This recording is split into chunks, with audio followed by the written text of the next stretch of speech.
Look at this pathetic setup. My dad sneered as he shoved his arm across my workbench, sending my carefully arranged laboratory equipment crashing to the floor. Test tubes shattered. Years of research notes scattered like confetti at a funeral. Real scientists work in proper labs, he scoffed. Not in their parents' garage. My name is Alexandra Mitchell, and at 28 years old, I watched my parents destroy 6 years of independent research in less than 10 minutes. Mom stood in the corner recording everything on her phone, undoubtedly to send to my younger sister, Diane. They'd always been a tag team when it came to grinding my dreams into dust.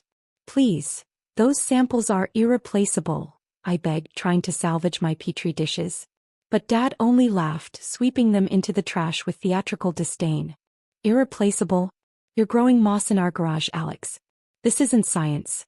It's embarrassing. He shot Mom a grin. Can you believe we paid for her PhD for this? What I had discovered was a unique strain of Arctic moss with extraordinary medical potential. 6 years of work, thousands of hours of sleepless nights, all self-funded after I refused to sell out to the pharmaceutical giants my parents worshipped. We're selling the house, Mom announced, still filming. Diane needs seed money for her fashion brand. You've got 3 days to clear out this. She waved her hand. Laboratory. And find somewhere else to live. The house they promised would be mine. The house where I built my climate-controlled research facility. The house they swore I could keep when they retired to their beach condo.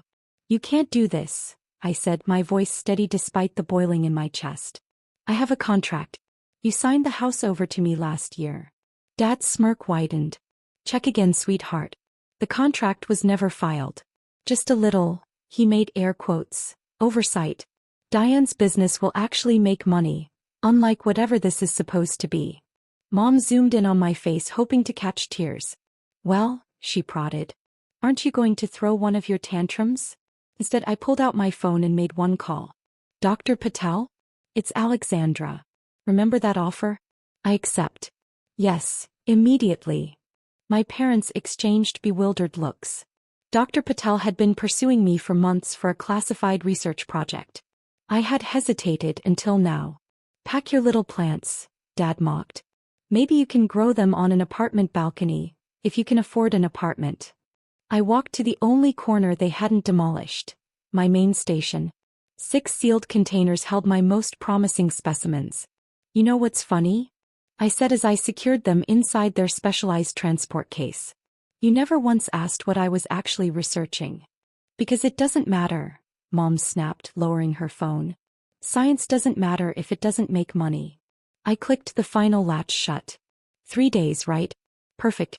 That's exactly how long I need. For what? Dad demanded, suddenly thrown by my composure. You'll see. I headed for the door. Oh, and Mom? Keep that video. You'll want proof this happened.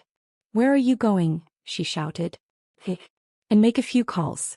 Don't worry about cleaning up the lab. My team will handle it.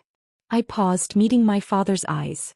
And Dad, real scientists don't work from home? Tell that to NASA. I walked out, my most important research safe in my arms. They believed they'd broken me. Instead, they'd lit the fuse. Sometimes you have to lose everything to gain something greater. By the next morning, a fleet of official vehicles lined our street. Men and women in hazmat suits filed into the garage, documenting and collecting every piece of my lab, even the broken shards. My father stormed out, face the color of boiling tomatoes. What the hell is this? You can't bring these people here. A tall woman in a sharp suit flashed her credentials. Sir, we're with the International Space Research Division. This laboratory contains classified materials. Please step aside. Mom rushed out with her phone ready, but another agent intercepted. Ma'am, this is a classified operation. No recordings permitted. We'll also need to delete yesterday's footage. By video? You can't. Actually, we can. National security protocols. The agent held out her hand. From my car, I watched calmly as Dr. Patel reviewed the initial reports beside me. Your Arctic moss strain is extraordinary, Alexandra, she said. Its resistance to extreme conditions. This is exactly what we needed for long-term space missions. I know, I said softly. That's why I guarded it so carefully. A commotion erupted near the driveway. Diane arrived, designer handbag swinging. What is going on? We're supposed to meet the real estate agent today. The property is under temporary government control, an agent told her. All real estate activity is suspended until our investigation is complete. Her face froze mid-tantrum. And that was only day one. Investigation? My father's voice cracked, disbelief tinged with anger. What investigation? Dr. Patel stepped forward, her expression calm but authoritative. Mr. Mitchell, your daughter's research facility contained highly sensitive materials crucial to our next space station mission. By destroying unauthorized portions of her lab, you may have compromised national security. I watched their faces shift from confusion to shock. Mom went pale, her phone dropping limply to her side.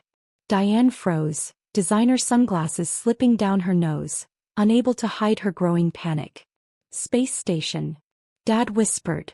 But she was just growing moss. Specially adapted Arctic moss, Dr. Patel corrected. Moss that could help create sustainable oxygen production in space. Moss your daughter has been developing for 6 years under strict government oversight. Diane turned to me, disbelief written across her face. You're working with the space program? Not just working with them, Dr. Patel said, a proud smile on her face. Alexandra is leading our biological adaptation team. Her research is revolutionizing long-term space habitation. Dad took a stumbling step toward me. Why didn't you tell us? I tried for 6 years, I said evenly. I tried to explain my work. You didn't want to hear it. You were too busy filming my failures and scheming to give away my house. But Diane's business, Mom started. The agent cut her off. This property is now under federal protection. No sales, no transfers, nothing. I glanced at Dr. Patel. Everything secured? He nodded. Samples are safe. We'll have them transferred to the new facility tonight. New facility? Diane asked. Yes, I said, a small, satisfied smile tugging at my lips. My new research center, built by NASA specifically for my team. The weight of what they'd almost destroyed finally hit them. My father, who laughed while tossing my precious samples into the trash, now stood silent as government agents cataloged every scrap of data. My mother, who filmed my humiliation, watched helplessly as her video was deleted under national security protocols.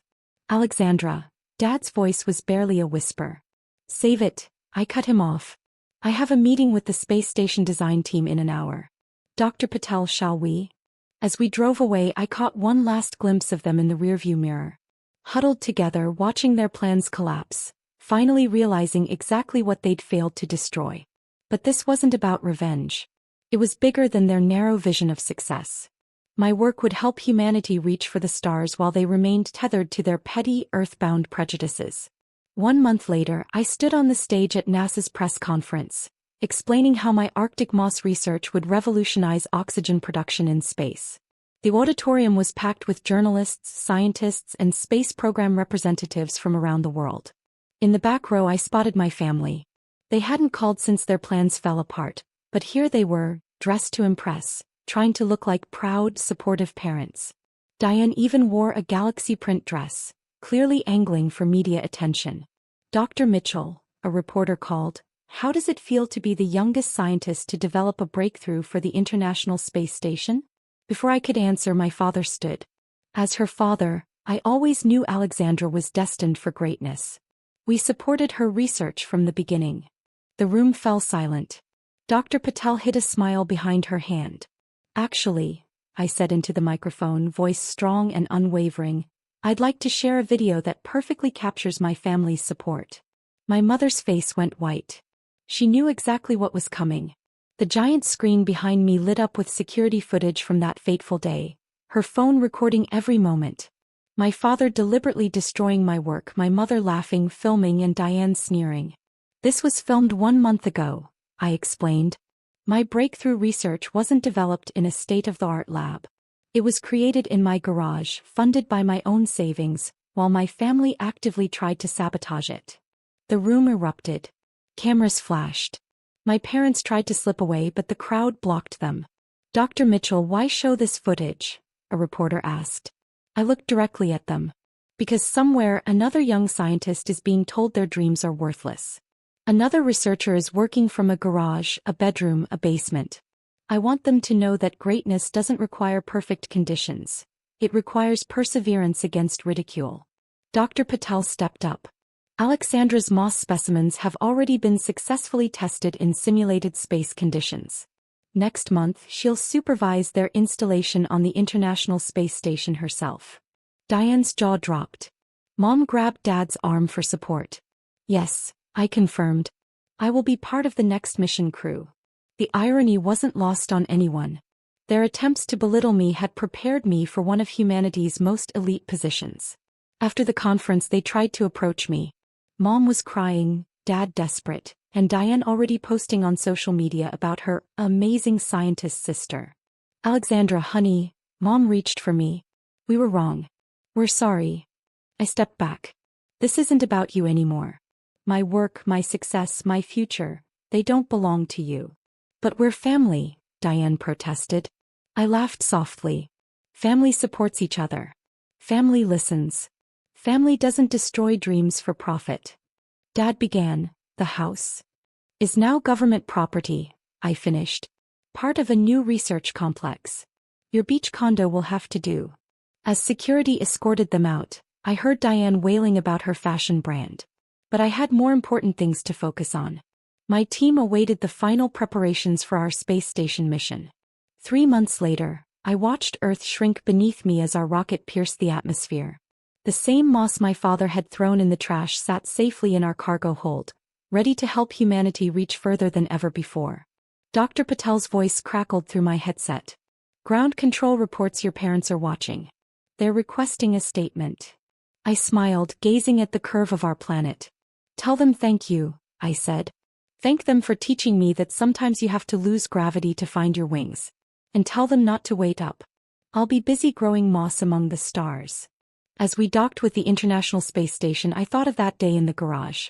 They had thought they crushed my spirit, but they had only proven how unbreakable it was.